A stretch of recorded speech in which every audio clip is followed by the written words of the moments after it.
Excellent week-end à tous et à chacun, messieurs et dames. Bienvenue à vous dans cette nouvelle édition du journal sur Actu 30 Télévision. Au sommaire, le député national Modero Ntimba a comparu de nouveau ce vendredi devant le juge de la Cour de cassation pour propagation des faux bruits au sujet de la mort de Chériban Okende, l'ancien ministre du Tourisme, et dément les faits qui lui sont reprochés. L'affaire est renvoyée au mercredi 27 mars prochain. Les évêques de la conférence épiscopale nationale du Congo contre la restauration de la peine de mort en RDC. Pour ces prélats catholiques, cette décision vient banaliser la vie humaine. Et 15 présumés bandits d'Ikuluna sont tombés dans les filets de la police nationale congolaise. Ils ont été présentés à la presse par le chef de la police ville-province de Kinshasa.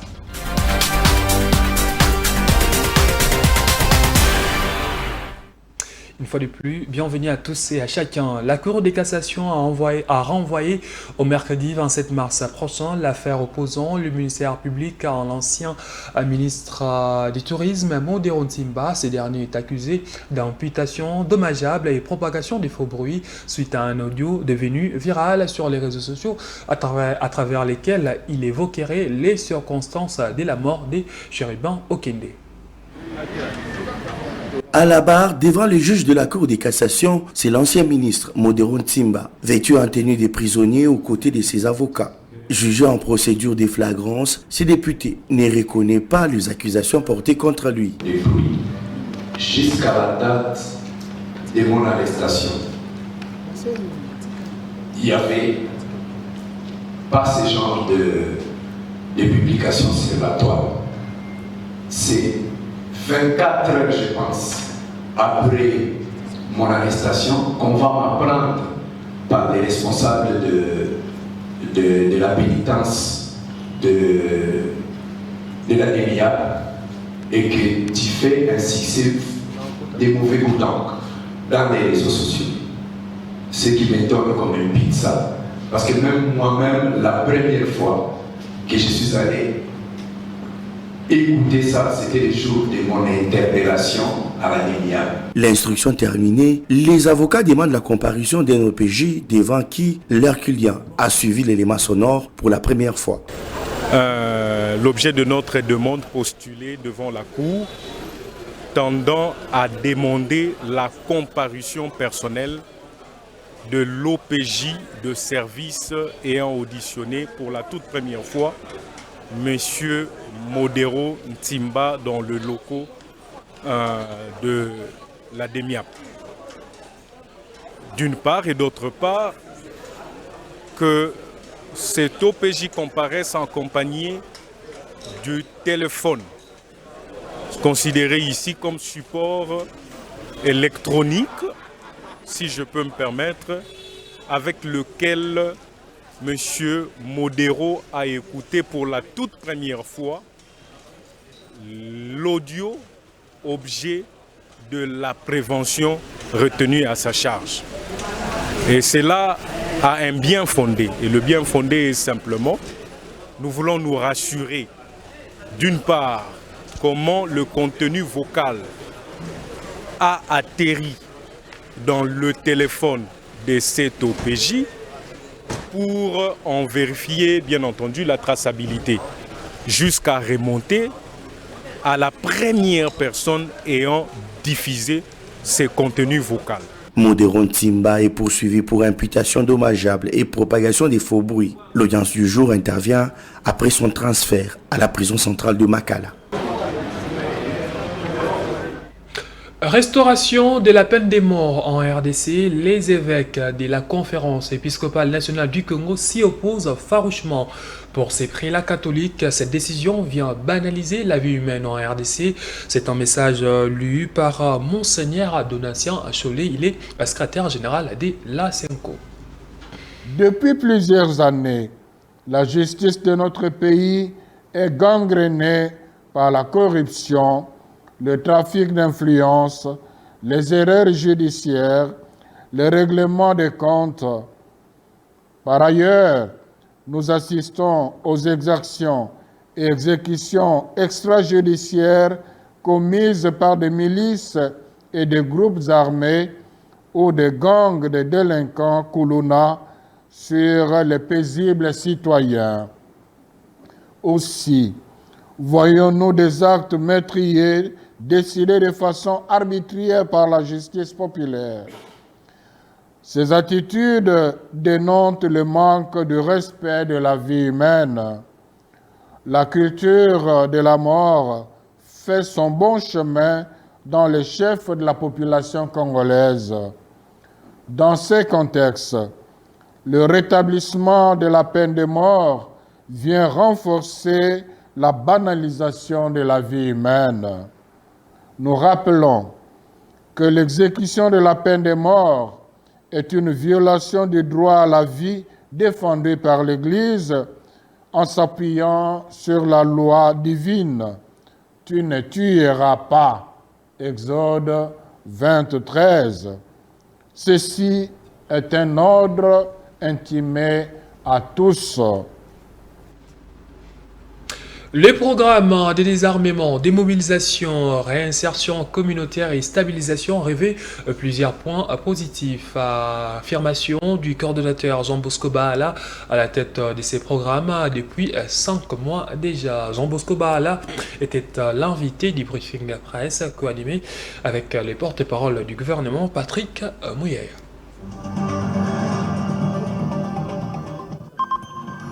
C'est un constat positif établi par Jean Bosco Bahala en termes de réédition des groupes armés.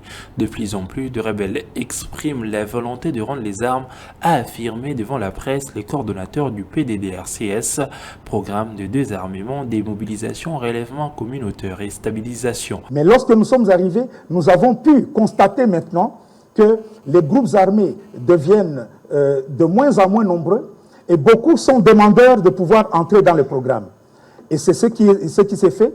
Aujourd'hui, nous pouvons dénombrer moins de 100 groupes armés qui sont là. Déjà, plus de 4000 miliciens sont pris en charge par les programmes, comme quoi l'avenir semble prometteur concernant le désarmement de tous les groupes armés qui pullulent la République démocratique du Congo. Ceux qui vont entrer dans le relèvement communautaire, nous sommes dans les statistiques de 5000, 4500 qui sont déjà suivis par nous au moment où nous parlons, qui savent que bientôt ils vont rentrer dans le programme de réintégration sociale, de réintégration communautaire et de réinsertion économique pour pouvoir apprendre les métiers. Ça, c'est d'abord la première chose. S'agissant des groupes armés établis au pays, Jean Bosco Bahala a bien conscience du rôle que son programme est aussi appelé à jouer face notamment au retrait de la MONUSCO. Et dans cette transition, MONUSCO, nous jouons un rôle, nous sommes appelés à jouer un rôle important,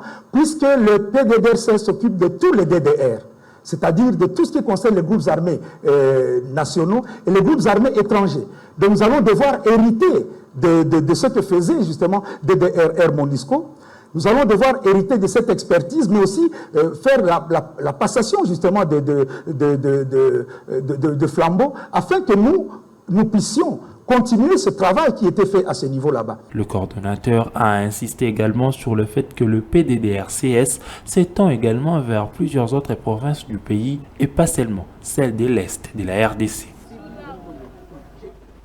Le député national André Mbata, en sa qualité d'expert de l'Union africaine, a pris part au forum de l'Union africaine à Accra au Ghana, prenant la parole lors de cette séance. L'ancien premier vice-président de l'Assemblée nationale a souligné que l'agression rwandaise de la RDC est actuellement la menace la plus sérieuse contre la démocratie au cœur du continent africain.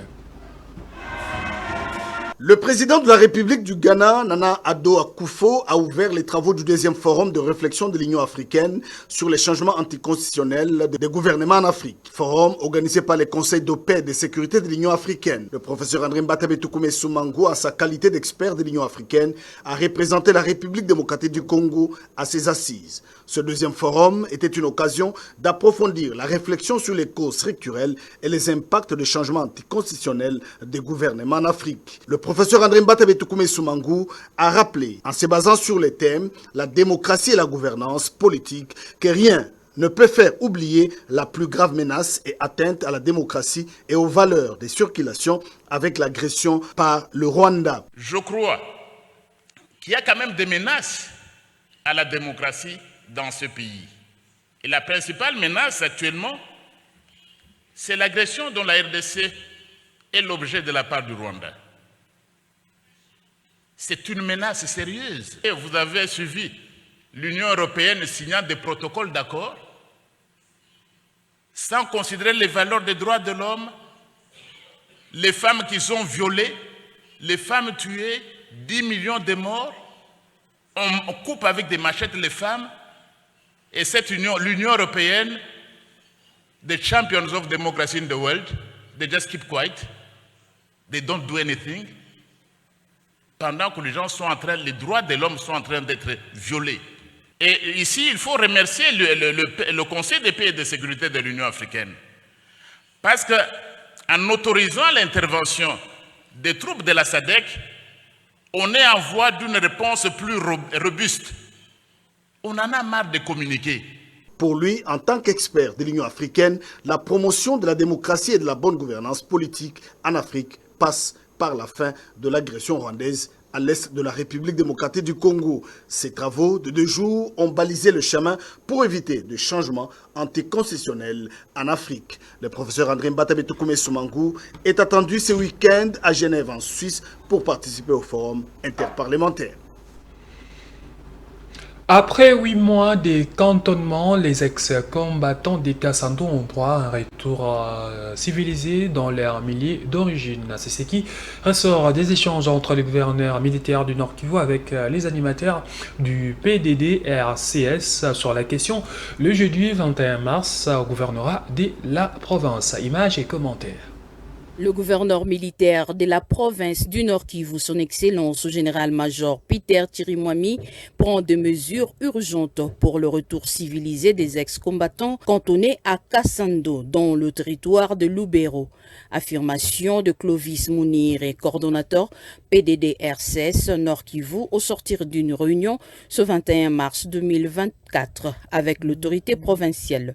Le projet d'accompagnement commence et la réinsertion est en étude, affirme Clovis Monire. Très satisfait parce que quand même l'inquiétude du gouverneur de province, il a trouvé une réponse favorable.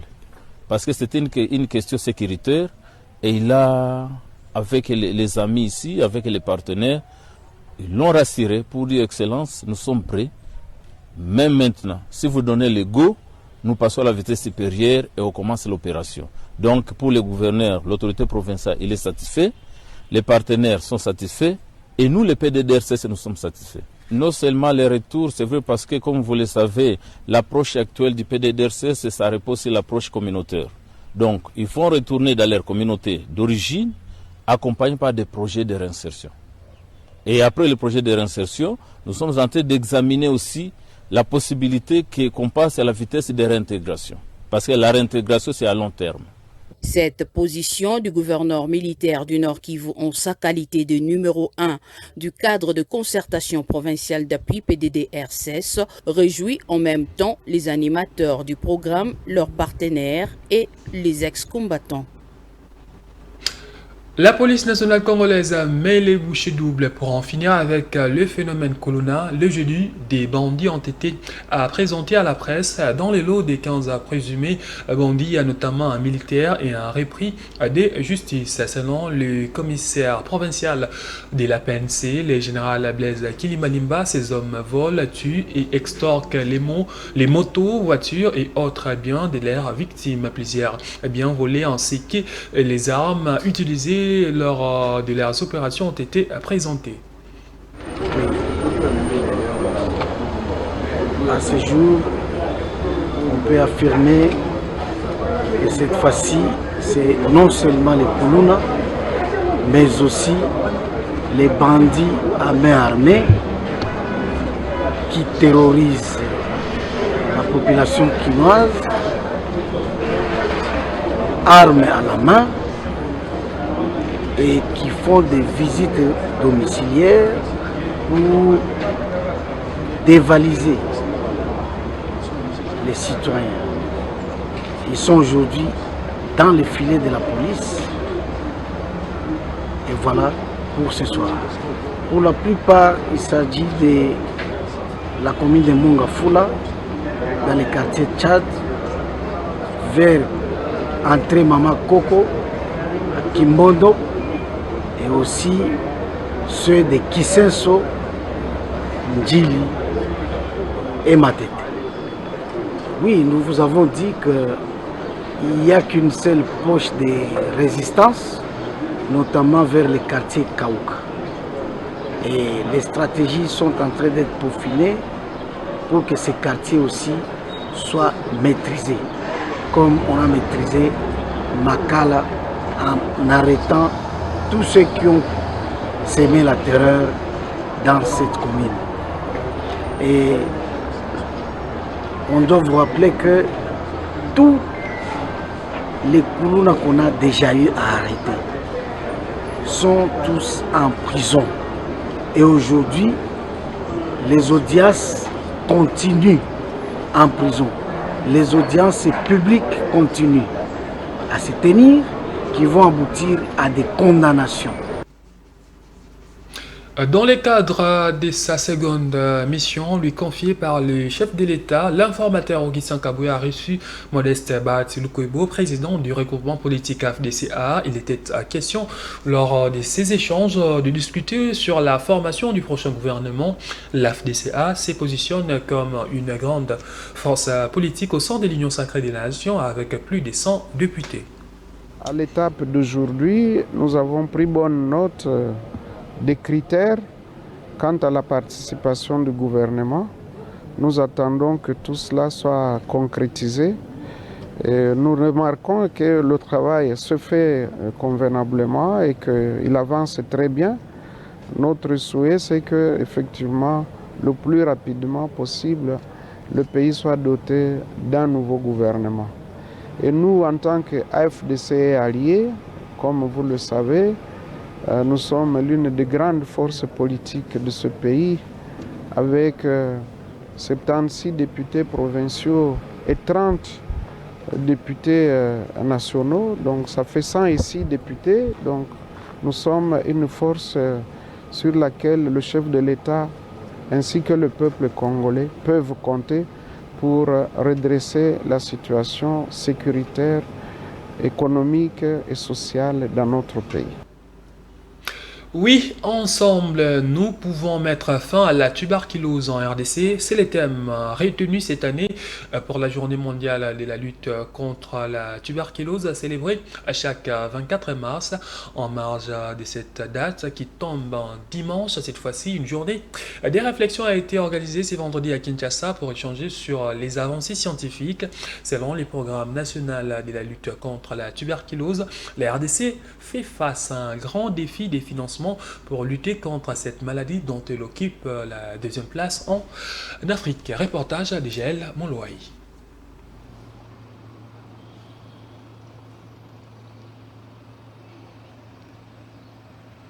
Cette matinée scientifique riche en partage des connaissances sur la tuberculose en République démocratique du Congo où les chiffres sont alarmants avec plus de 260 000 cas notifiés en 2023. Dans l'assistance pour cette journée des réflexions, des médecins et étudiants et des acteurs évoluant dans le secteur de la tuberculose. Tenu sous les thèmes national, oui, ensemble nous pouvons mettre fin à la tuberculose. Le programme national de lutte contre la tuberculose a présenté la situation actuelle de cette maladie et des défis à relever afin d'éliminer cette maladie d'ici 2035.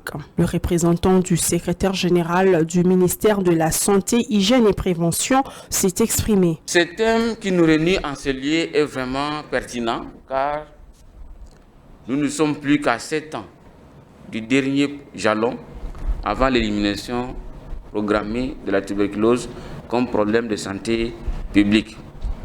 Il nous faut donc faire l'autopsie des différentes interventions que nous menons depuis plusieurs années, évaluer les progrès accomplis, mais aussi les différents goulots d'étranglement auxquels nous devons faire face dans la lutte quotidienne contre la tuberculose. Au cours de cette journée scientifique, le directeur du programme national de lutte contre la tuberculose a fait un point sur les avancées en termes de tests. La particularité ou la singularité de cette année, c'est qu'on va montrer les résultats obtenus avec les GeneXpert, non pas faits sur les crachats, mais faits sur les selles chez les enfants.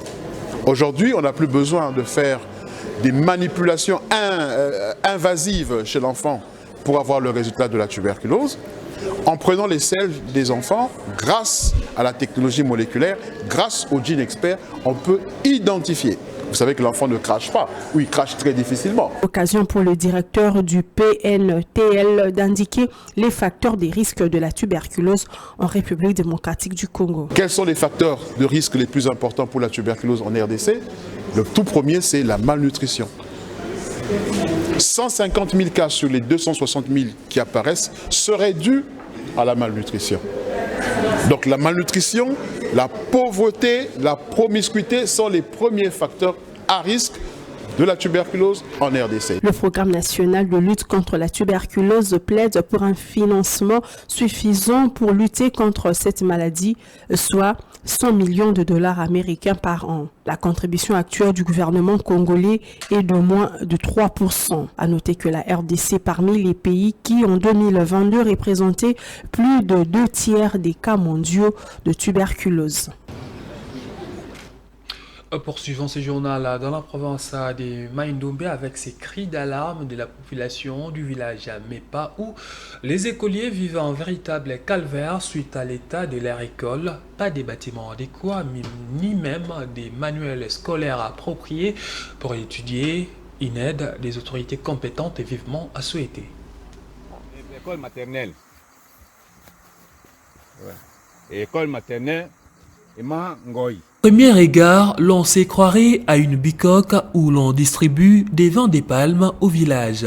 Mais il s'agit d'une salle qui abrite une classe des maternelles. Nous sommes à l'école primaire en coquille située au village Mepa, dans les territoires des Nongo dans la province de Mai-Ndombe. Si certaines écoles en ce 21e siècle sont en train d'être modernisées, cet établissement scolaire est loin d'être un lieu idéal où les élèves doivent apprendre de nouvelles connaissances. Les salles des classes de cette école sont soit construites avec des briques en terre cuite, des rameaux, voire même des toits en paille. Et ce sont des morceaux d'arbres qui servent des bancs en pupitre. Des conditions d'études dignes d'une époque coloniale. École, ezali na banda côté. Ezali pe na mbongo toujours joate. Baba ezali te. Toilette ezali te.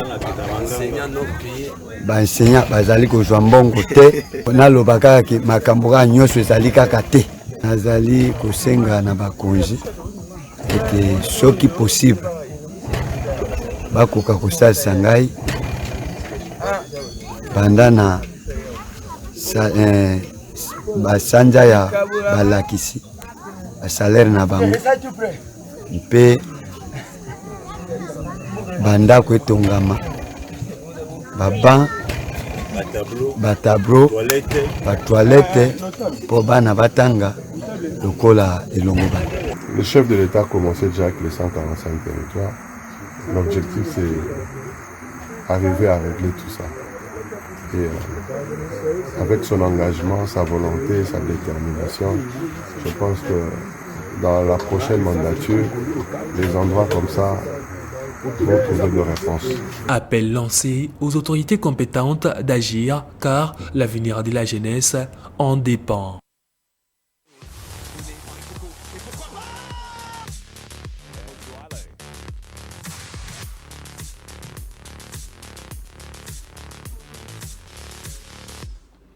Vous l'avez tout de suite deviné, c'est les sports. Le football club Santeloi Lupopo s'est mis en confiance avant son derby contre les tout-puissants Mazembe.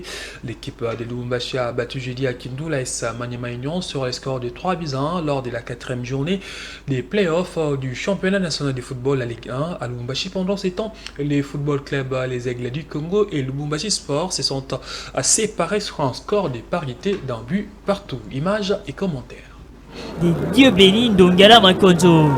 C'est une première victoire en play-off qui va sans nul doute remettre en confiance le cheminot pour la suite de cette phase décisive du championnat national de football. Pourtant, loin de ces terres, le FC Central Lupopo a su dominer l'AS Maniema Union à Kindu au stade Joseph Kabila. Orso Mwaku était les premiers à donner l'avantage aux jaunes et bleus après seulement 15 minutes de la partie grâce à un service des Mokondi dans la surface adverse. Réduit à 10, les Kamelembele Boys vont subir les assauts des cheminots jusqu'à encaisser un deuxième but. La réalisation est signée à Massini. Déjà buteur en première période, Orso Mwaku va s'offrir un doublé pour porter à 3 le but de Lupopo dans ces matchs. Rodrigue Kitoa va sauver l'honneur pour les locaux peu avant la fin du match. Match terminé, Maniema Union concède sa deuxième défaite en play-off avant son déplacement à Kinshasa. Pendant ces temps à Lubumbashi, le FC et les Aigles du Congo s'est partagé les points avec Lubumbashi Sport, un but partout, score final de la partie. Durant la rencontre, les Kamikazes vont profiter d'une perte des balles des Samouraïs pour ouvrir les scores en premier avant la réponse des Kinois peu de temps après. Après ces nuls, les Aigles du Congo vont rentrer à Kinshasa pour préparer son prochain match contre l'AS Maniema Union le mercredi 27 mars à Kinshasa au stade des Martyrs de la Pentecôte. L'équipe nationale de boxe de la République démocratique du Congo aligne au total 7 boxeurs dans la version masculine et féminine en finale de la 13e édition des Jeux africains qui se déroule à Accra au Ghana. Ces léopards vont tenter d'érafler le dimanche prochain la médaille d'or. Les pugilistes congolais qualifiés pour la finale sont tous les Mbekwa, Zola, Merveille Lembaï, Mbalai, Jorbel Maléou, Boniface Nzengela, Mwaka Marie-Joël, Steve Koulenguka et Pita Kabeji Peter. C'en est fini pour...